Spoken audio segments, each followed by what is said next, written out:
Rational number. In mathematics, an irrational number is a real number that cannot be expressed as a ratio of integers, for example as a fraction. Therefore, irrational numbers, when written as a decimal numbers, don't terminate, nor do they repeat. For example, the number pi starts with 3.14, 15, 92, 65, 35, 89, 79, but no finite number of digits can represent it exactly, and it doesn't end in a segment that repeats itself infinitely often. The same can be said for any irrational number.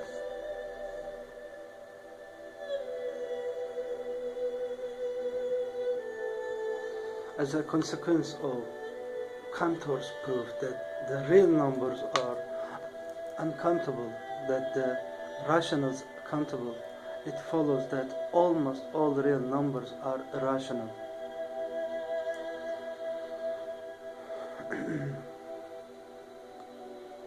When the ratio of lengths of two line segments is irrational, the line segments are also described as being incommensurable, meaning they share no measure in common.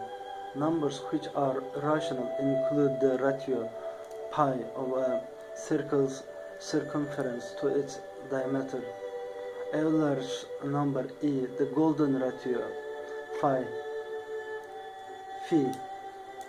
the golden ratio phi, and the square root of 2.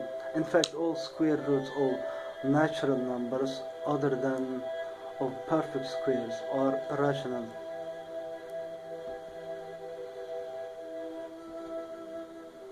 Ancient Greece, the first proof of the existence of a rational number is usually attributed to a Pythagorean, possibly Hippasus of Metapontum, who probably discovered them while identifying sides of the pentagram.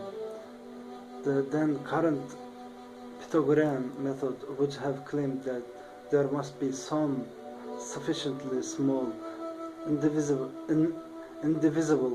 unit that could fit evenly into one of these lengths as well as the other. However, Hippasus in the 15th century BC was able to deduce that there was in fact no common unit of measure, and that the assertion of such an existence was in fact a contradiction. He did this by demonstrating that if hypotenuse of an isosceles right triangle was indeed commensurable with a leg, then that unit of measure must be both odd and even, which is impossible. His reasoning is as follows. Start with an isosceles right triangle with side lengths of integers a, b, and c. The ratio of the hypotenuse to a leg is represented by cb. Assume a, b, and c are in the smallest possible terms. For example, they have no common factors. By the Pythagorean theorems, c cube equal a cube plus b cube equal b cube plus b cube equal 2b cube.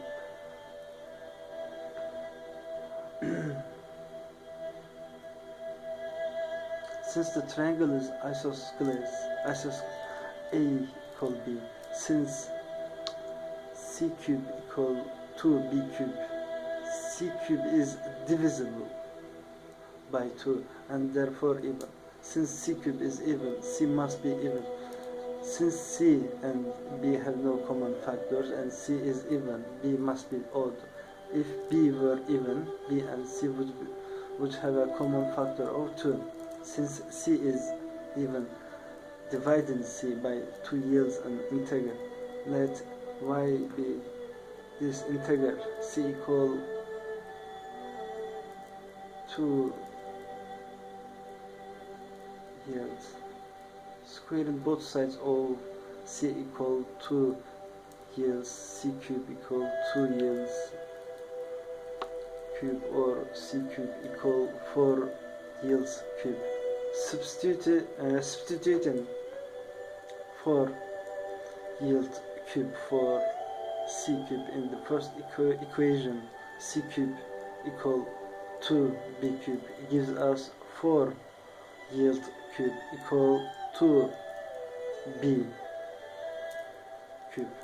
Dividing by 2 yields, 2 yield cube equal b cube. Since yield is an integer and 2 yield cube equal b cube is divisible by 2 and therefore even. Since b cube is even, b must be even. However, we have already asserted that b must be odd and b cannot be both odd and even. This contradiction proves that c and b cannot both be integers, and thus the existence of a number that cannot be expressed as a ratio of two integers. Greek mathematicians termed this ratio of incommensurable magnitude, alogos, or inexpressible. Hippasus, however, was not lauded for his efforts. According to one legend, he made his discovery while out at sea and was subsequently thrown overboard by his fellow Pythagoreans for having produced an element in the universe which denied the doctrine that all phenomena in the universe can be reduced to whole numbers and their ratios. Another legend states that Hippasus was merely exiled for this revelation. However, the consequence to Hippasus himself, his discovery posed a very serious problem to Pythagorean mathematics, since it shattered the assumption that number and geometry were inseparable, a foundation of their theory. The discovery of incommensurable ratios was indicative of another problem facing the Greeks: the relation of the discrete to the continuous, brought into light by Zeno of Ela, who questioned the conception that quantities are discrete and composed of a finite number of units of a given size. Past Greek conceptions dictated that they necessarily must be for whole numbers that represent discrete objects, and commensurable ratio represents a relation between two collections of discrete objects. However, Zeno found that in fact quantities in general are not discrete collections of units. This is why ratios of incommensurable quantities appear. Quantities are, in other words, continuous. What this means is that, contrary to the popular conception of the time, there cannot be an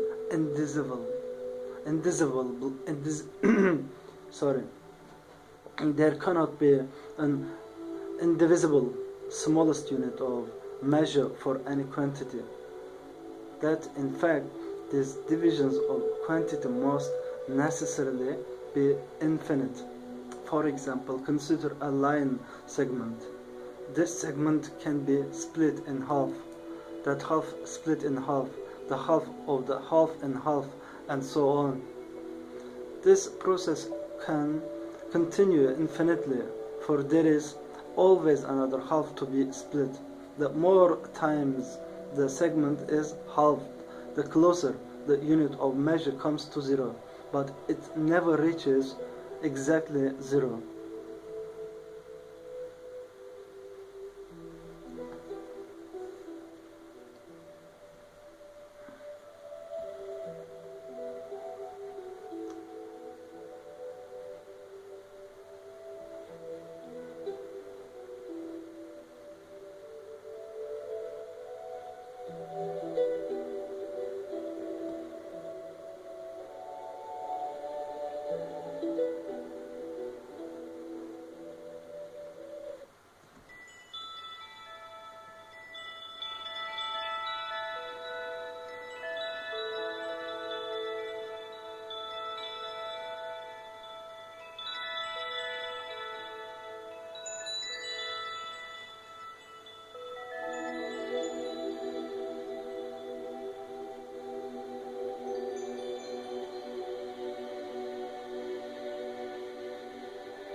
The more times the segment is halved, the closer the unit of measure comes to zero, but it never reaches exactly zero. This is just what Zeno sought to prove.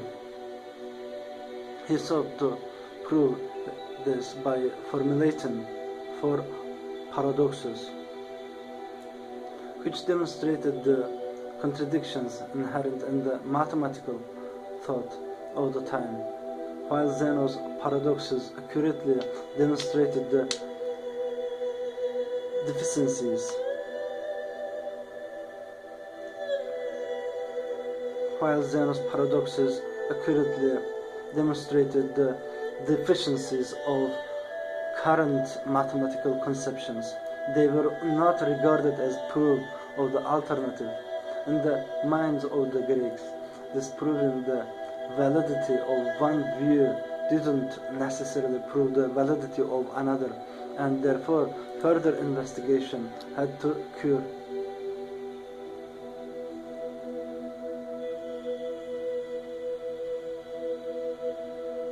The next step was taken by Eudoxus of Cnidus.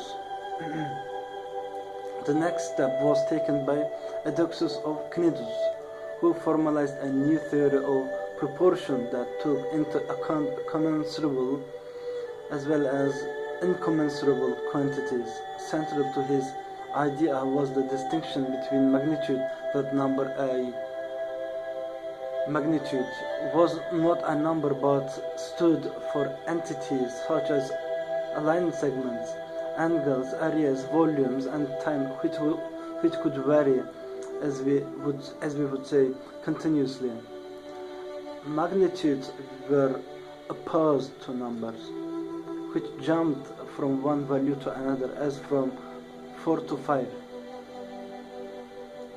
Numbers are composed of some smallest indivisible unit, whereas magnitudes are infinitely reducible, because no quantitative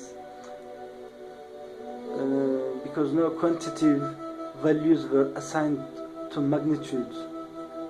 Eudoxus was then able to account for both commensurable and incommensurable ratios by defining a ratio in terms of its magnitude, and proportion as an equality between two ratios by taking quantitative values, numbers, out of the equation.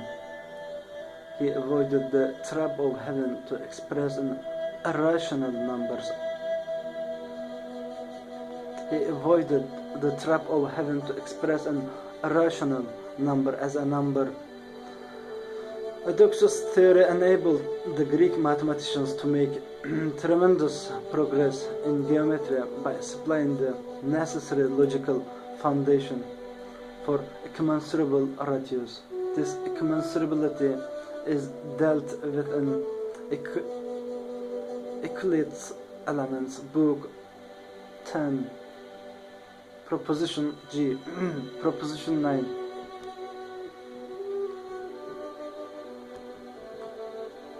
As a result of the distinction between number and magnitude, geometry became the only method that could take into account the incommensurable ratios, because previous numerical foundations were still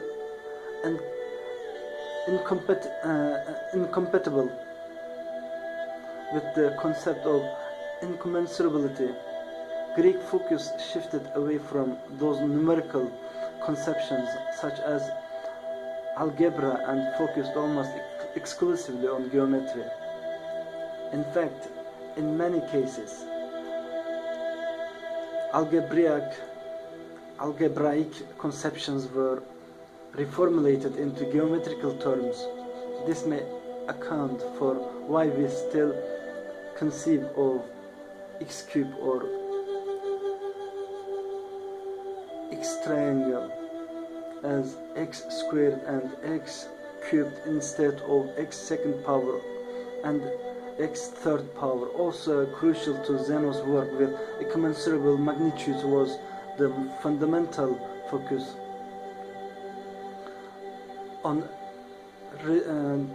deductive reasoning that resulted from the foundational shattering of earlier Greek mathematics, the realization that some basic conception within the existing theory was at odds with reality necessitated a complete and through investigation of the axioms and assumptions that underlay that theory. Out of this necessity, Eudoxus developed his method of exhaustion. Out of this necessity, Eudoxus developed his method of exhaustion, a kind of reductio and absurdum that established the deductive organization of the basis of explicit axioms, as well as reinforced the earlier decision to rely on deductive reasoning for proof. This method of exhaustion is the first step in the creation of calculus.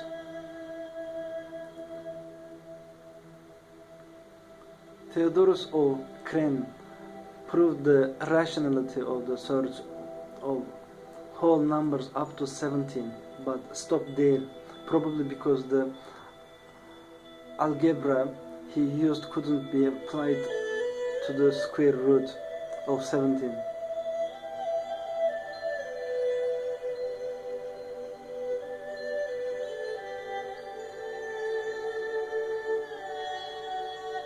It wasn't until Eudoxus developed a theory of proportion that took into account irrational as well as rational ratios that a strong mathematical foundation of irrational numbers was created. India. Geometrical and mathematical problems involving rational numbers such as square roots were addressed very early during the Vedic period in India, and there are references to such calculations in the Samhitas, Brahmanas, and more notably in the Sudna Sutra 800 BC or earlier. Indian Journal of History of Science 1990. It's suggested that the concept of rationality was implicitly accepted by Indian mathematicians since the 7th century BC, when Manava 750-690 BC believed that the square roots of numbers such as 2 and 61 couldn't be exactly determined. However, historian Carl Benjamin Boyer writes that such claims are not well substantiated and unlikely to be true. It's also suggested that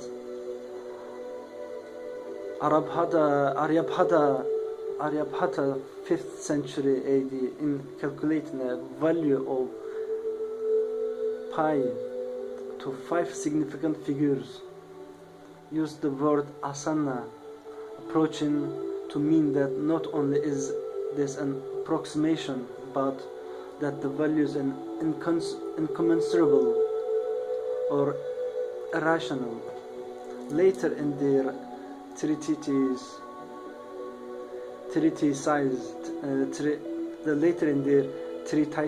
Indian mathematicians wrote on the arithmetic of sorts, including addition, subtraction, multiplication,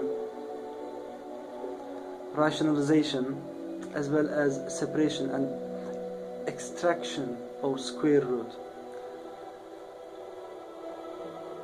See Data Singh, Indian Journal of History of Science 1993. Mathematicians like Brahmagupta in 628 AD and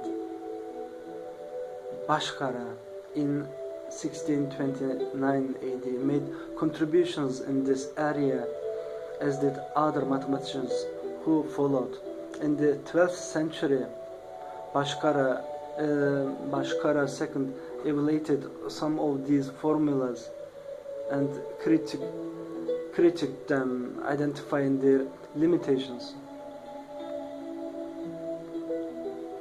During the 14th to 16th centuries, Madhava of Sangamagrama and the Kerala School of Astronomy and Mathematics discovered the infinite series for several irrational numbers such as pi and certain irrational values of trigonometric functions.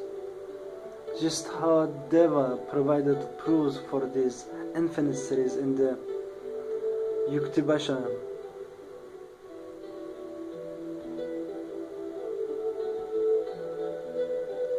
In the Middle Ages, the development of algebra by Muslim mathematicians allowed irrational numbers to be treated as algebraic objects. Middle Eastern mathematicians also merged the concepts of number and magnitude into a more general ideas of real numbers, criticized Euclid's idea of ratios, developed the theory of composite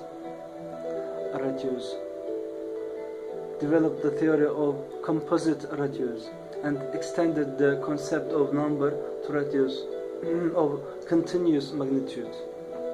In his commentary on Book 10 of the Elements, the Persian mathematician Al-Mahani 874-884 examined the classified quadratic irrationals and cubic irrationals. He provided definitions for rational and irrational magnitudes, which he treated as irrational numbers. He dealt with them freely, but explains them in geometric terms as follows. It will be a rational magnitude when we, for instance, say 10, 12, 3%, 6%, etc., because its value is pronounced and expressed quantitatively. What is not rational is irrational, and it is impossible to pronounce and represent its value quantitatively. For example, the roots of numbers such as 10, 15, 20, which are not squares, the sides of numbers which are not cubes, etc. In contrast to Euclid's concept of magnitudes as lines, Al-Mahani considered integers and fractions as rational magnitudes, and square roots and cube roots as rational magnitudes. He also introduced an arithmetical approach to the concept of rationality, as he attributes the following to rational magnitudes: their sums of differences or results of their addition to a rational magnitude, or results of subtracting a magnitude of this kind from an irrational one, or of a rational magnitude from it.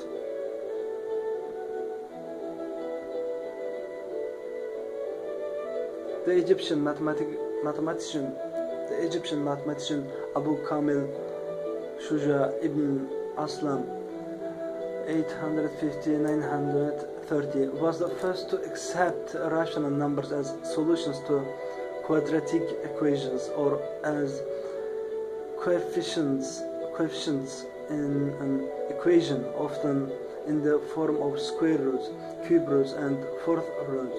In the 10th century, the Iraqi mathematician Al-Hashimi provided general proofs rather than geometric demonstrations for irrational numbers, as he considered multiplication, division, and other arithmetical functions.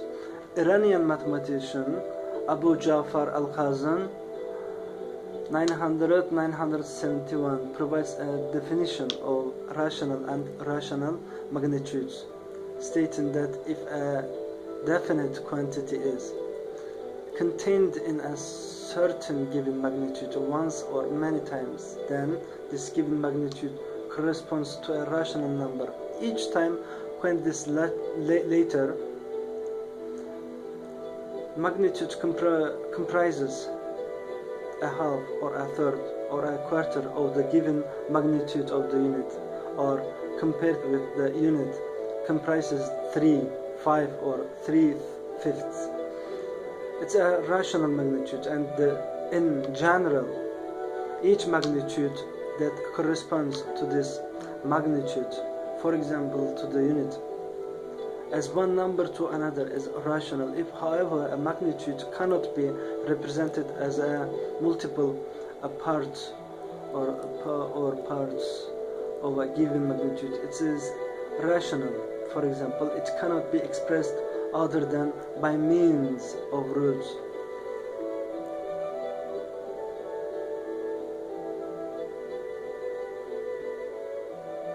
Many of these concepts were eventually accepted by European mathematicians. Sometime after the Latin translations of the 12th century, Al-Hassar, a Moroccan mathematician from Fez, specializing in Islamic inheritance jurisprudence during the 12th century, first mentions the use of a fractional bar, where numerators and denominators are separated by a horizontal bar. In his discussion, he writes, for example, if you are told to write 3/5 and a third of a fifth, write thus.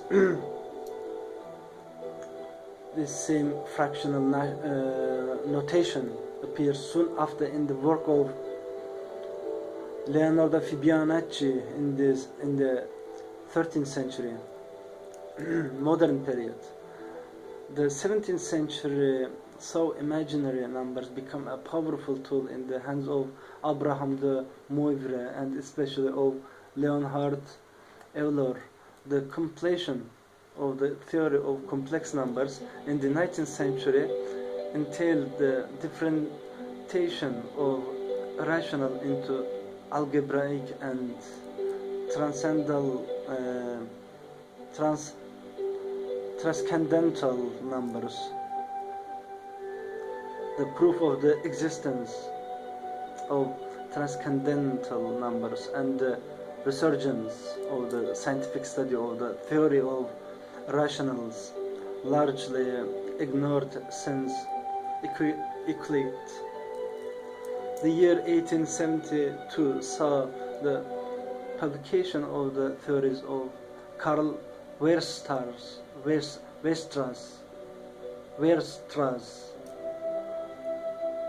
The year 1872 saw the publication of the theories of Karl Weierstrass by his pupil Ernst Kossak, Edward Hein, Krell's Journal 74, George Cantor, Annalen 5, and Richard Dedekind.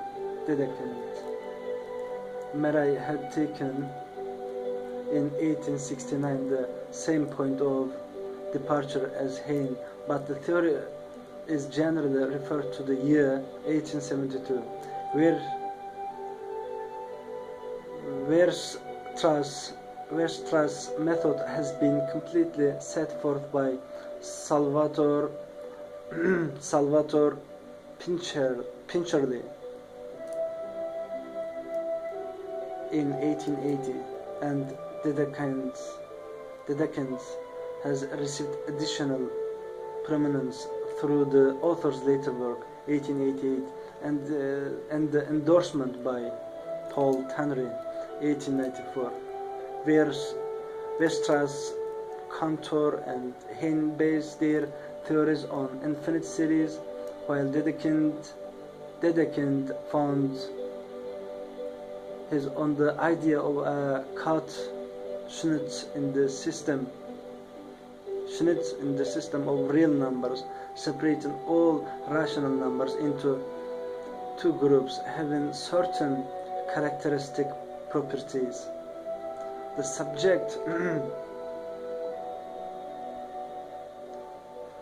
subject has received later contributions at the hands of Weierstrass, Leopold Kronecker, Krell 101, and Charles Maray.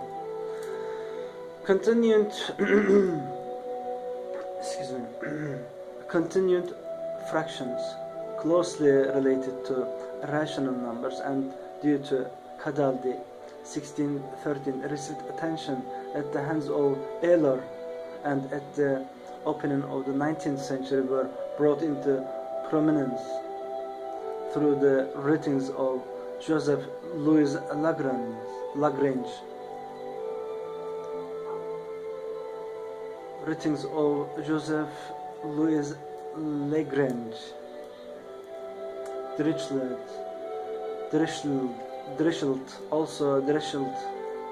Dirichlet also added to the general theory, as have numerous contributors to the applications of the subject. Johann Heinrich Lambert proved 1761 that pi cannot be rational, and that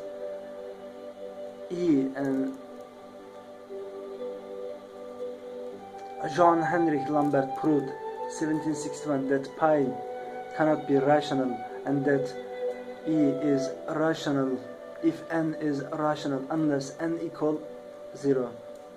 While Lambert's proof is often called incomplete, modern assessments support it as satisfactory, and in fact for its time it is unusually rigorous. Adrian Mary, Legendre, 1794, after introducing the Bessel-Clifford function, provided a proof to show that pi cube is rational. Hence, it follows immediately that pi is rational also. The existence of transcendental numbers was first established by Liouville 1844-1851. Later, George Cantor 1873 proved their existence by a different method that showed that every interval in the reals contains transcendental numbers. Charles Hermet 1873 first proved a transcendental, and Ferdinand von Lindermann 1882, starting from Hermet's conclusions, showed the same for pi. Lindemann's proof was much simplified by Weierstrass 1885, still further by David Hilbert 1893, and was finally made elementary by Adolf Hurwitz and Paul Gordon. Thanks for watching, thanks for listening. From heart to heart, always together. See you later.